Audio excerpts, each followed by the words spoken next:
রবিবার কিংবা কোনো স্পেশাল দিন এলে এই রকম মাটন কারি হলে কেমন হয়। কম সময়ে খুব সহজেই প্রেশার কুকারে বানিয়ে ফেলতে পারবেন। এছাড়াও প্রেশার কুকারে কী পদ্ধতিতে করলে সবচেয়ে বেশি টেস্টি হয় আজকের আমি এই ভিডিওতে করে দেখাবো।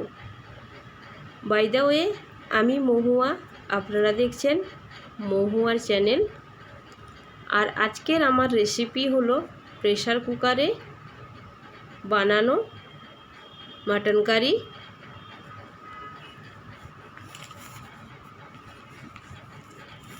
তাহলে রেসিপিটি বানানোর জন্য আমি এখানে 1 কেজি ওজনের মাটন নিয়েছি। তো প্রত্যেকটি মাটন দেখতেই পাচ্ছেন একটু করে চর্বি লেগে আছে। তো এই রকম মাটনগুলি খেতে কিন্তু খুবই টেস্টি হয়। তো এই রেসিপিটি বানানোর জন্য আমি প্রেশার কুকার নিয়েছি। প্রেশার কুকারটি আমি গ্যাসে বসিয়ে দিয়েছি। তো এর মধ্যে আমি দিয়ে দিলাম সর্ষের তেল। আপনারা চাইলে সাদা তেলেও করতে পারেন, বাট সর্ষের তেলে করলে মাটনের টেস্টটা খুব ভালো আসে। তো আমি সর্ষের তেল গরম হয়ে গেলে এখানে কেটে রাখা আলুর পিসগুলো দিয়ে দিলাম, আর দিলাম একটু লবণ আর হলুদ। ভালো করে আমি আলুগুলোকে ভেজে নেব, লাল লাল করে উল্টে পাল্টে ভেজে নেব।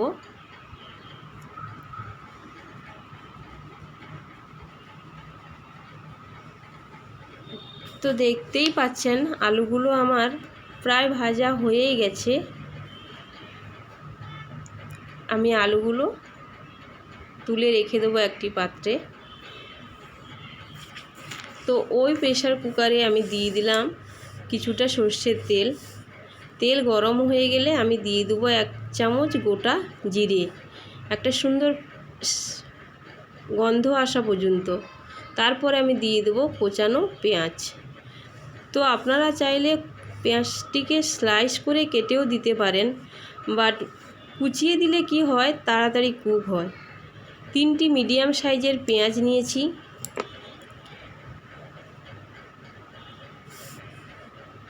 তো পেঁয়াজটা ভালো করে তেলে দিয়ে কুক করতে হবে। আরও ফাস্ট কুক হওয়ার জন্য আমি একটু লবণ দিয়ে দিলাম। তো পেঁয়াজটা আমার ভাজা হয়েছে ভালোভাবেই। তার মধ্যে আমি দিয়ে দিলাম টমেটো কুচা। টমেটো কুচি দিয়েও ভালোভাবে আমি ভেজে নেব।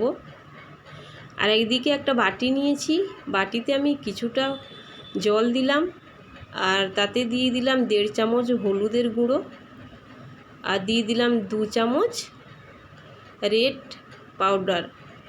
চিলি পাউডার দিয়ে মিশ্রণটিকে আমি ভালোভাবে তৈরি করে নেব।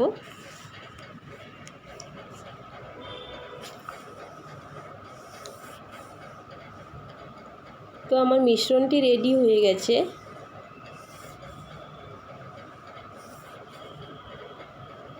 এদিকে পেঁয়াজ আর টমেটোটাও ভালোভাবে ভাজা হয়ে গেছে।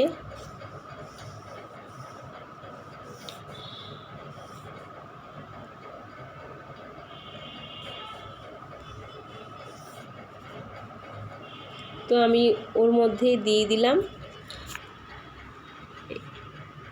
পেস্ট করা এই মশলাটি, দিয়ে ভালোভাবে আমাকে নাড়তে হবে যাতে মশলাটা নিচে না লেগে যায়, আর ভালোভাবেই যাতে ভাজা হয়ে যায়। এখন এই দুটো মশলা ছাড়া আর কোনো মশলা এখন দেওয়ার দরকার নেই। এই সময় আমি গ্যাসের ফ্লেমটি লো রেখেছি, দিয়ে ভালো করে আমি মিশিয়ে নিচ্ছি মশলাটা।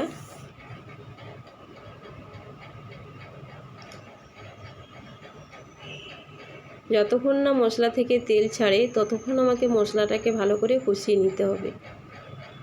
তো মশলাটা থেকে আমার তেল ছেড়েছে, আপনারা দেখতেই পাচ্ছেন।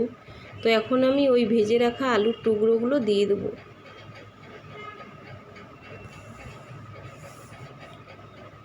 দিয়ে ভালো করে নেড়ে চেড়ে নেব মশলার সঙ্গে।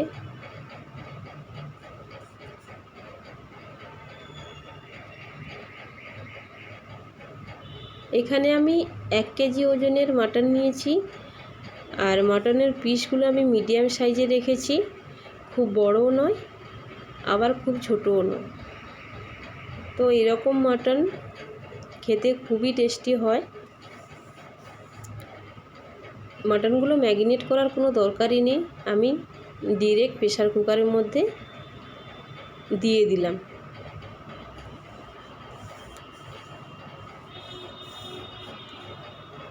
এই সময় গ্যাসের ফ্লেমটি হাই রেখে পুরো 10 মিনিট ধরে কষিয়ে নিতে হবে।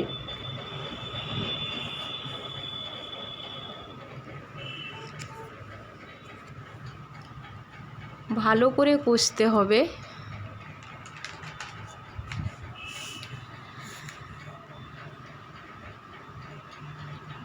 গ্যাসের ফ্লেমটা হাই রেখে ভালোভাবে কষে নিলে কি হবে, মাটনটা খেতে যেমন সফট হবে আর খুব জুসিও হবে। মাটনের কালারটাও খুব সুন্দর এসছে।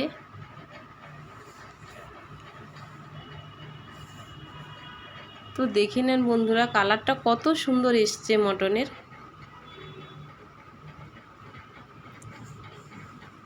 তো এই স্টেজে আমি দিয়ে দিলাম পরিমাণ মতো লবণ।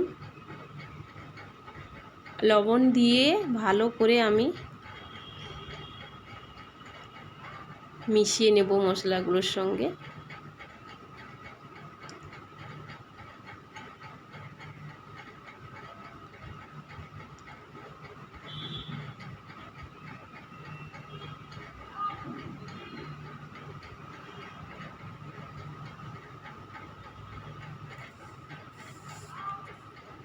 তো এরপরে আমি দিয়ে দেব আদা রসুনের পেস্ট।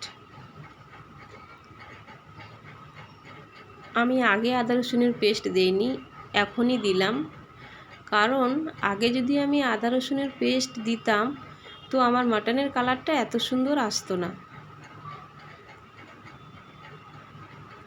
তো আপনারা দেখতেই পাচ্ছেন যে আমার মাটনের কালারটা খুব সুন্দরই এসছে। তো এরকমভাবে আপনারা একবার বাড়িতে রেসিপিটি বানিয়ে দেখবেন, সত্যিই অসাধারণ লাগে খেতে। আমি 1 চামচ জিরে গুঁড়ো দিলাম, আরও 1 চামচ দিয়ে দিলাম জিরে গুঁড়ো, 2 চামচ আমি জিরে গুঁড়ো দিলাম। দিয়ে মশলাটার সঙ্গে আরও ভালোভাবে আমি মিশিয়ে নেব, কষে নেব। তো দেখতেই পাচ্ছেন আমার মাটনটা থেকে জল ছাড়তে শুরু করেছে।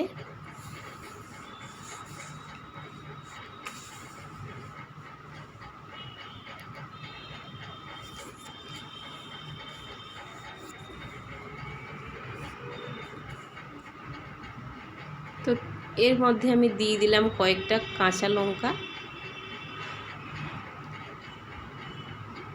তো ভালো করে আমি মশলাগুলো কষিয়ে নিয়েছি, আর মাটনটা থেকে জলও ছেড়ে দিয়েছে। তো এরকম স্টেজে আমি আগে থেকে জল গরম করে রেখেছিলাম, উষ্ণ গরম জল আমি এই সঙ্গে অ্যাড করে দেব। তো জলের পরিমাণটা এমন দিতে হবে যাতে মটনটা যেন জলের মধ্যে ডুবে না যায়।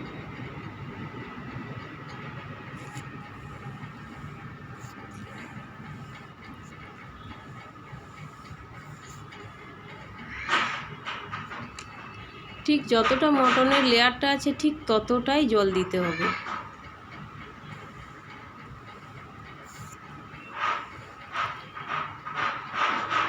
তো আমার জল দেওয়া হয়ে গেছে, এখন আমি বয়েল ওঠা পর্যন্ত ওয়েট করব। তো মাটনের বয়েলটাও উঠে গেছে, এখন আমি প্রেসার কুকারে ঢাকনাটা লাগিয়ে দেব। সিটি 7টা থেকে 8টা সিটি দেব।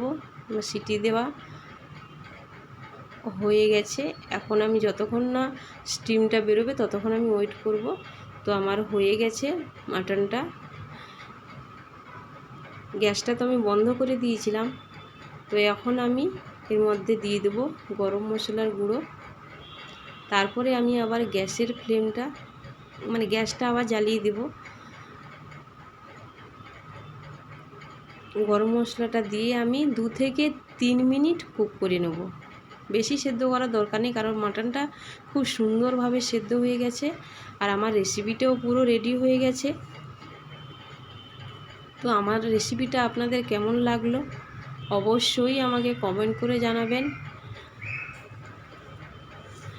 আর এই রেসিপিটা যদি ভালো লাগে আমাকে একটা লাইক করবেন আর শেয়ার করে রাখবেন। তো সবাইকে অসংখ্য ধন্যবাদ। আমার অনুরোধ রইল আমার এই রেসিপিটা আপনারা একবার হলেও বাড়িতে বানিয়ে দেখবেন।